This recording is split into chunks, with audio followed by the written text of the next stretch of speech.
tal, amables amigos? Es un placer saludarlos nuevamente a través de Realpolitik Televisión en la ciudad de Oaxaca, México, en esta nueva semana que está iniciando. En virtud de la contingencia nos hemos visto obligados a cambiar temporalmente de lugar de transmisión para tratar de cumplir con nuestro cometido y continuar recibiendo todos los temas de análisis, críticas y conceptos de nuestros escritores, columnistas y periodistas más destacados a nivel local y nacional. En la voz y comentarios de un servidor de ustedes, Miguel Rodríguez Cerda. Pedimos una gran disculpa por algunos errores de origen como ciertos sonidos parásitos, pero juzgamos que lo más importante es el contenido de nuestro concepto informativo. Así que comenzamos. Bueno, pues muere en la Ciudad de México una víctima más de la injusticia, la corrupción y del crimen de Estado, el señor Otón Cortés, acusado equivocada y despiadadamente de complicidad en el asesinato de Luis Donaldo Colosio. Se presenta una iniciativa en el Senado para sancionar hasta con 25 años de cárcel a todo aquel agresor que atente en contra de los trabajadores del sector salud. La más absurda irracionalidad y torpeza, el incitar a la población nacional a desobedecer las reglas de la contingencia. La Segov apercibe a TV Azteca por esta difusión pública. Los ancianos con COVID-19 condenados prácticamente al pabellón de la muerte. Aquí le explicamos el porqué.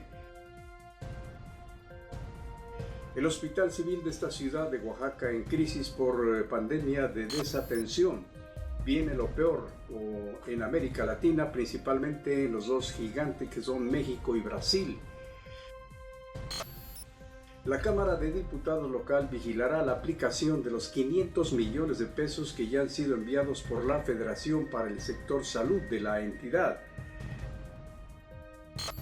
Estos y otros temas de gran interés aquí en Realpolitik Televisión. Quédese con nosotros. Bien, pues la primera noticia que queremos comentarles nos ha causado bastante tristeza por lo siguiente. Ante la crisis de saturación de hospitales públicos que se prevé durante la emergencia del coronavirus, el gobierno federal hizo circular un documento no oficial en el que expresaba los criterios que el personal médico seguiría frente a un escenario en el que dos pacientes compitieran por atención o equipo sanitario. La regla es simple. El más joven tendría preferencia sobre el más viejo o sobre quien presente enfermedades crónicas o degenerativas. En este sentido, se abrirán los criterios médicos para que por razón de edad los adultos mayores infectados por este virus resultarán más desfavorecidos en el acceso a la salud en los hospitales públicos. El Comité Consultivo del Consejo General de Salud, el órgano encargado de establecer los criterios éticos que deben seguir los servicios de salud en el país, publicó la Guía Bioética de Asignación de Recursos de Medicina Crítica. El investigador del Colegio de México, Sergio Aguayo, fue el primero en denunciar en redes sociales los lineamientos incluidos en la citada Guía Bioética. El punto 2.4, que establece cómo resolver empates, señala de que en caso de que dos pacientes obtuvieran el mismo puntaje, en este caso sería el más joven, el que tendría prioridad en atención médica de acuerdo al principio llamado de vida completa. Esta situación desfavorecerá a los adultos mayores, a personas con morbilidades y enfermedades crónico-degenerativas. Si usted ha logrado entender y comprender, no es otra cosa que el naufragio de la vida, en el inmenso océano de la existencia en donde hay dos náufragos, uno joven y otro anciano, y solo cabe uno en la lancha de salvamento. ¿A quién salvar de los dos? La opción es salvar al joven y dejar a la muerte al viejo que ya vivió lo que el joven no ha vivido todavía. Eso explica la frase de vida completa. Desgraciadamente, esta situación de dar prioridad a los pacientes jóvenes frente a los de mayor edad se da frente a un escenario en el que el grado de mortalidad afecta letalmente a un mayor número de personas de 60 años o más. Esa es la triste realidad ante esta endemoniada pandemia. En los temas nacionales, a las 5 de la mañana del martes 14 murió en la ciudad de Tijuana a causa de un paro cardíaco Otón Cortés Vázquez, quien fuera una de las víctimas de la dictadura oficial y el crimen contra Luis Donaldo Colosio Murrieta, candidato del PRI a la presidencia de la República en ese entonces. Otón fue acusado y encarcelado injustamente al haberlo señalado como el segundo tirador que provocó la muerte del señor Colosio. Otón Cortés, un personaje cuyo único error fue el haber estado cerca de Luis Donaldo Colosio, su marcha proselitista en Lomas Taurinas, Tijuana. Tardíamente, Otón Cortés había sido liberado después de pasar casi 2 años en la cárcel, al demostrarse la falsedad de testigos contratados para formar parte de aquel complot que dejó a su paso varios asesinatos más, no únicamente el del señor Colosio, todos ellos relacionados en cadena con el mismo caso. Cortés fue torturado bajo el látigo del sistema oficial corrompido de ese tiempo, 1994, casi a punto de concluir Carlos Salinas de Gortari. En este sentido, el testigo principal que lo acusó después se dio un giro a su declaración y finalmente optó por manifestar la verdad, es decir, que a Otón Cortés no lo había visto disparar en ningún momento. Apenas en 2019, Otón Cortés grabó un video en el que se expone que el gobierno de Ernesto Zedillo le había negado la reparación del daño por el encarcelamiento y las falsas imputaciones en su contra, pero pues no hubo respuesta, ni siquiera una disculpa.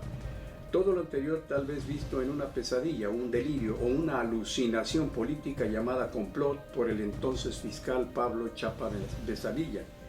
Cuando el señor Otón fue acusado en ese tiempo, permeaba el régimen de Carlos Salinas de Gortari, quien estaba próximo a entregar la estafeta de la presidencia a Ernesto Zedillo Ponce de León, quien iniciaría su gestión en el periodo 94-2000. Claro, una vez que Luis Donaldo Colosio ya no estuviera en este mundo, pues Zedillo era apenas coordinador de campaña. El señor Otón fungía como humilde chofer del PRI en ese entonces, pero tuvo la mala fortuna de caer en las garras del crimen con sello oficial. En otros temas, aquí en la ciudad de Oaxaca, desgraciadamente el Hospital Civil está en crisis por la pandemia de desatención. No se puede perder lo que nunca ha existido, dijo el subsecretario de la subsección 07 del Sindicato Nacional de Trabajadores de la Secretaría de Salud, Alberto Vázquez San Germán, luego de las denuncias públicas hechas por el gobernador Alejandro Murat sobre el robo de los equipos médicos para la atención de pacientes con coronavirus en el Hospital Civil. El líder de los trabajadores sindicalizados del Hospital General Aurelio Valdivieso señaló que lejos de haber desaparecido equipos médicos, lo que está desapareciendo es la respuesta que deben dar los servicios de salud en Oaxaca, que mantienen a este hospital público, el más grande de Oaxaca, en condiciones totalmente precarias, con abasto de medicamentos e insumos tan solo con el 30%. Hay carencia de equipamiento desde mucho antes de la epidemia. El hospital sigue con las mismas necesidades, además del equipo de protección adicional que deben tener los trabajadores que están atendiendo la contingencia. Hay mucha preocupación en torno a ello. Esto hace unas semanas fue donado equipo por la Fundación Alfredo Harpelú, que es el que se está utilizando el personal que realiza las muestras de coronavirus desde el transporte hasta la atención de pacientes sospechosos, señaló. A esta información cabe agregar que muchas de las deficiencias se deben a las corruptelas que en el sector salud se realizaron cuando los altos mandos se dedicaron al comercio de las facturas falsas a empresas fantasma. Por otra parte, dentro de este mismo contexto, en una entrevista con el periodista Juan López Borges, el diputado César Morales Nuño expresó que con relación a los 500 millones que recientemente había enviado la Federación para el Sector Salud de Oaxaca, tendrían que estar muy vigilantes, pues no sabemos en qué los van a aplicar, y porque también estamos enterados que ya los hospitales regionales fueron abastecidos por el gobierno federal. Entonces dijo, no queremos que se vaya a justificar este recurso que ya entregó la Federación, pues no deseamos que vaya a ocurrir lo que pasó en 2017 con los terremotos en la región del Istmo, en donde no hubo claridad en la aplicación de miles de millones de pesos y la gente sigue viviendo precariamente en la contingencia, finalizó. Desgraciadamente, así están las cosas en este maravilloso estado de Oaxaca.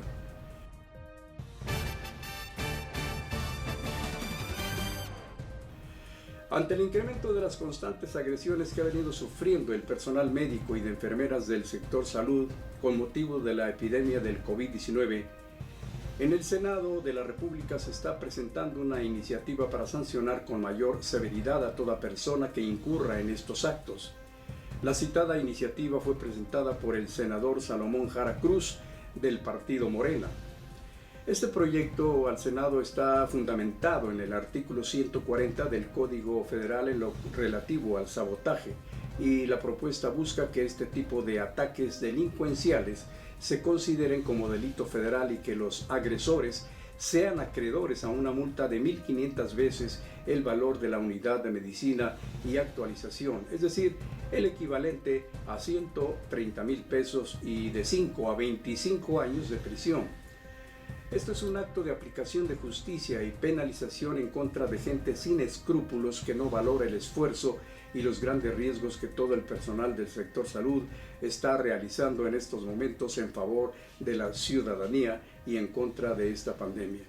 En este mismo sentido, Salomón Jara recordó que en días pasados el inmueble del Hospital General de Sabinas Hidalgo sufrió un intento de incendio solo por el hecho de atender a pacientes del COVID-19. Actos que fueron denunciados por el alcalde de esa ciudad. Finalmente, el Consejo Nacional para Prevenir la Discriminación, el CONAPRED, informó que las denuncias por agresiones al personal médico han aumentado en medio de la contingencia sanitaria. Una razón muy difícil de comprender es el por qué tanto odio contra personas que humanitaria y profesionalmente están luchando por salvar la vida de miles de mexicanos. Y otra razón también difícil de entender es la desobediencia de muchos compatriotas que seguramente se empeñan a que la contingencia se prolongue por mucho tiempo más o que haya mayor número de defunciones, incluso exponiendo a menores de edad al contagio.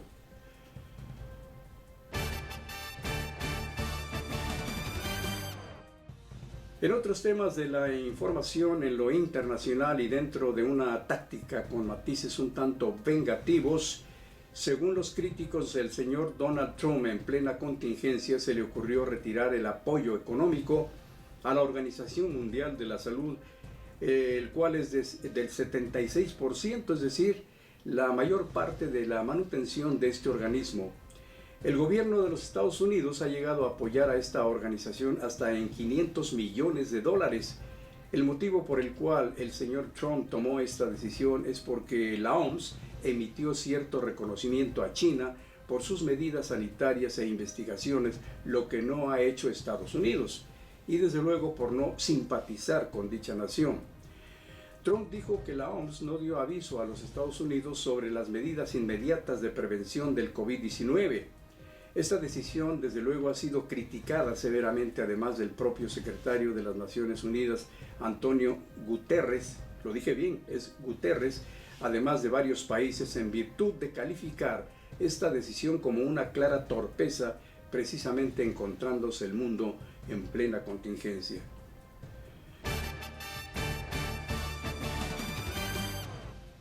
En otras informaciones, aquí en nuestro país, no únicamente en redes sociales, sino en innumerables medios, sectores y núcleos poblacionales, ha sido férreamente criticada como una de las más grandes estupideces del señor Salinas Pliego el ordenar a sus subalternos difundir tan irracional invitación a desobedecer no al funcionario Gatell, sino a las medidas de prevención que, por cierto, no fueron inventadas por el señor Hugo López Gatell, sino implementadas desde la sede de la Organización Mundial de la Salud y llevadas a cabo no únicamente por México, sino por una gran mayoría de países, incluyendo el más poderoso como son los Estados Unidos.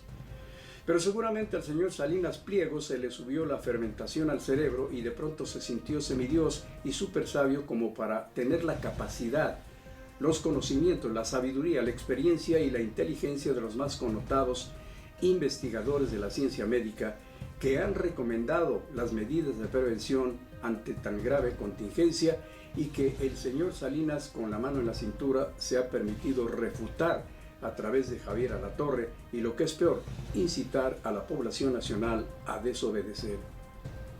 Pero no es así de sencillo como parece. Lo que al señor Pliego le está doliendo hasta el fondo de su corazón es el no poder ganar las multimillonarias sumas de dinero que sus trabajadores le generan en cada uno de sus negocios cada día, cada hora, cada minuto y cada segundo que transcurre.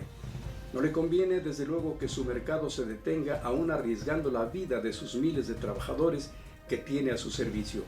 Le da terror perder un solo centavo, no importa que su grupo laboral y sus familias se contagien y se mueran, incluyendo a la gente que sale a cuadro en los canales de su televisor.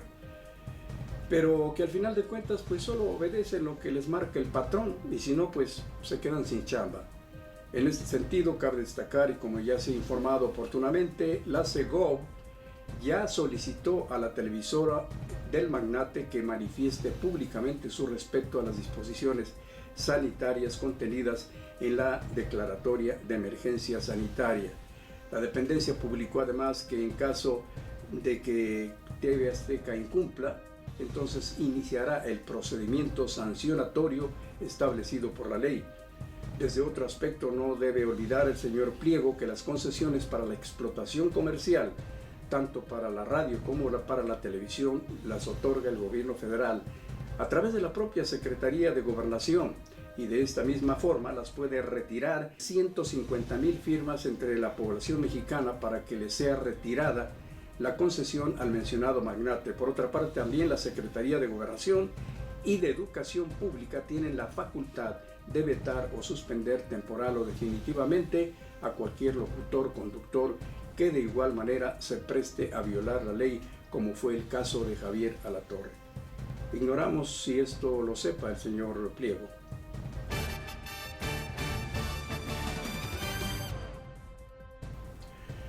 Vayamos ahora a los encabezados de las notas más impactantes de la semana. Los valles centrales de Oaxaca con el mayor número de contagios de coronavirus. Hasta el pasado fin de semana, al menos 77 personas serían canalizadas a terapia intensiva. La violencia en Pinotepa Nacional a la alza aún en medio de la contingencia. Los crímenes no se detienen. El Vaticano se queda sin dinero debido a la contingencia mundial. Se acabaron los grandes lujos, los manjares, los finos vinos de mesa y los anillos de brillantes. Hasta este fin de semana la cantidad de contagiados en el mundo ascendió a 2.300.000 y 150.350 fallecimientos, personas recuperadas 571.851. La agencia de la ONU por su parte manifestó que la pandemia en África posiblemente deje un saldo de 300.000 muertos. Cientos de mexicanos que se han contagiado del COVID-19 son discriminados en los Estados Unidos en su ayuda médica. Nació el primer bebé infectado del nuevo coronavirus en Perú. Los muertos en Ecuador se han triplicado en los últimos días, siendo Guayaquil, la capital, el centro de la pandemia. Estados Unidos a la cabeza. El número de fallecimientos por coronavirus suman hasta este lunes 40.900 muertes. Por fin, hasta que se le acabó el tortuguismo al sector salud en Oaxaca, a partir del pasado viernes ya es obligatorio el uso de cubrebocas para quienes continúen con sus actividades en la calle. Ante la emergencia sanitaria del COVID-19, la Secretaría de Seguridad del Estado de México ya liberó a 1.894 reos de distintas cárceles de la entidad para evitar contagios. Las naciones de Latinoamérica, entre ellas México, no están debidamente preparadas para hacer frente a los momentos más difíciles que ya están aquí presentes en la tercera fase de la pandemia. Y allá en la Ciudad de México, en medio de la pandemia, surten pulque a domicilio cada tercer día. Los hay curados de guanábana, pistache, cacahuate, avena y mazapán. 60 pesitos el litro, usted dice. Estas fueron las notas más impactantes de la semana en México, Oaxaca y el mundo. Continuamos. Y bien, le recuerdo a usted que en la edición número 448 de su revista semanal Realpolitik usted podrá leer los artículos La economía en tiempos del cólera de Mirel Rocati. La 4T quiere quebrar a empresas, 346,000 despidos, en un tema de Martín Moreno. La revolución de mandato empieza hoy, de Beatriz Pajés. Y por supuesto también podrá leer las columnas políticas Balcón de Carlos Cervantes, Unas de cal por las de arenas de Alfredo Arenas Casas, Desde el portal de Ángel Soriano, así como Será verdad que y Circo, Maroma y Teatro. Muchas gracias por el favor de su atención a este resumen semanal de Realpolitik Televisión desde la ciudad de Oaxaca, México. Un nuevo concepto semanal de información crítica y análisis en formato de televisión abierta para su mejor disfrute. Gracias a la participación de nuestros analistas y destacados periodistas locales y nacionales, pero sobre todo a usted, que nos favorece con su atención.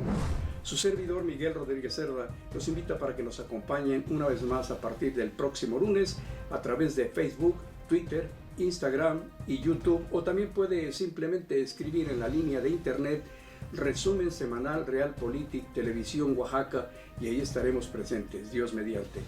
Cuídese mucho por favor y no se arriesgue, obedezca las disposiciones del sector salud, son para la protección de su vida y la de los suyos, no se comporte incrédulo y atiéndalos. Así que, hasta la próxima.